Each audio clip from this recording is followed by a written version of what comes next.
इम्तियाज़ अली साहब, आप फ़िल्मी दुनिया का इस वक्त का यूथ का एक तरह से यूथ के आइकन हैं और आपने बहुत कमाल फिल्म इंडस्ट्री को दी हैं। फ़िल्म की ज़बान के बारे में कुछ कहना चाहेंगे आप? फिल्म की ज़बान 60s और 70s की ज़बान थी, तो धीरे धीरे कुछ बदली है, ज़ाहिर है उसको बदलना भी चाहिए। आप इससे बिल्कुल मुतमईन हैं कि जो इस वक्त ज़बान फिल्मों में है वो बिल्कुल ठीक है?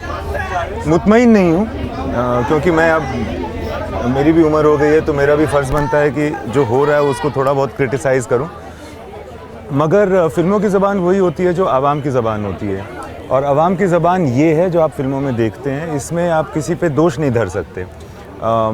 ये ज़रूर बात वैलिड है कि हम जब डायलॉग लिखते हैं तो हमारे पास ये मौका होता है कि हम उसी ज़बान को अच्छे से लिखें, पहले ख़ुद सीखें और उसके बाद फिर उस तरह से लिखें जिस तरह से ज़बान की भी एक अहमियत रहे, जो मैं अपने तौर पे अपनी कोशिश ज़रूर करता हूँ। नहीं, आपकी फ़िल्मों में ये सब चीज़ें तो हम देखते ही हैं, चाहे वो गीत हों, गीत भी फिल्म, लेकिन ये फ़िल्मों में जो अब जिस तरह के गाने आ रहे हैं जी, और जब हम 60s 70s के गाने सुनते हैं, उसके जो उसमें लफ्ज़ इस्तेमाल होते थे वो आज हम सुनते हैं तो आज भी हमें अच्छे लगते हैं। कहीं चल रहे होते हैं तो गाना बजता है, सीने में जलन आँखों में तूफ़ान सा क्यों है, या पुराना कोई भी गाना मेरे महबूब, तो हम रुक जाते हैं थोड़ी देर के लिए। लेकिन आज के गाने हमें, अगर कोई गाना एक महीना पहले रिलीज़ हुआ है, बहुत हिट हुआ है, एक महीने के बाद वो अपनी कदर खो देता है, कोई इसको सुनता ही नहीं है। तो हमें इस मुगालते में नहीं रहना चाहिए कि बुरा काम पहले नहीं होता था। बुरा काम बिल्कुल पहले होता था, मगर जैसा जावेद साहब ने अभी सेशन में कहा कि वो जो बुरा काम है ना, वो चलता नहीं, वो रुकता नहीं है, वो कहीं ना कहीं फेंका जाता है।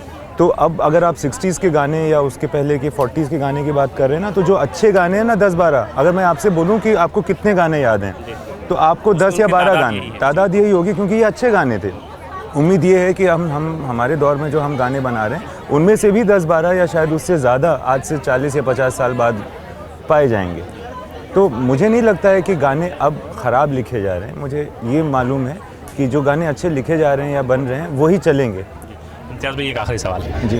हमारी जो अपनी ज़बानें हैं, जो हिंदुस्तानी ज़बानें हैं, जिसमें बहुत, चाहे बंगला हो, तमिल हो, उर्दू हो, हिंदी हो, ये सब चीज़ें हैं। जश्न रेख्ता दूसरा सेशन है हमारा, आपने इसमें शिरकत की, आपको कैसा महसूस हुआ कि हमारी अपनी ज़बानें जो किसी वजह से धीरे धीरे, अब बोली तो वही ज़बानें जा रही हैं, लेकिन धीरे धीरे वो कम होती जा रही थी मुआशरे से, लोगों को अट्रैक्ट उस तरह नहीं कर पा रही थी या लोगों को जोड़ नहीं रही थी।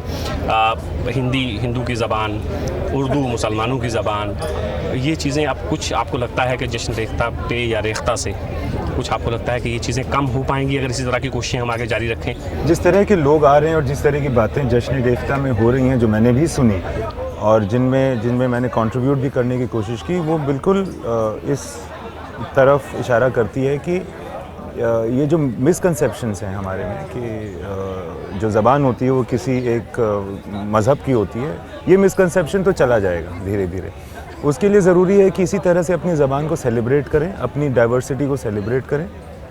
जब हम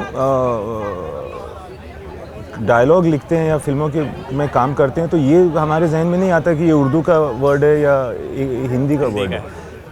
जो बस है वही हम कर देते हैं। हमारी बहुत खुशकिस्मती है मेरे ख्याल से कि जो हमारी ज़बान है, जिसको आप अगर हिंदुस्तानी कहें, वो हिंदी या उर्दू दोनों की लिपि में लिखी जा सकती है।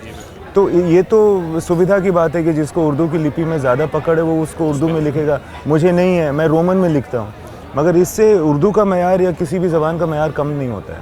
बहुत बहुत शुक्रिया। Thank you.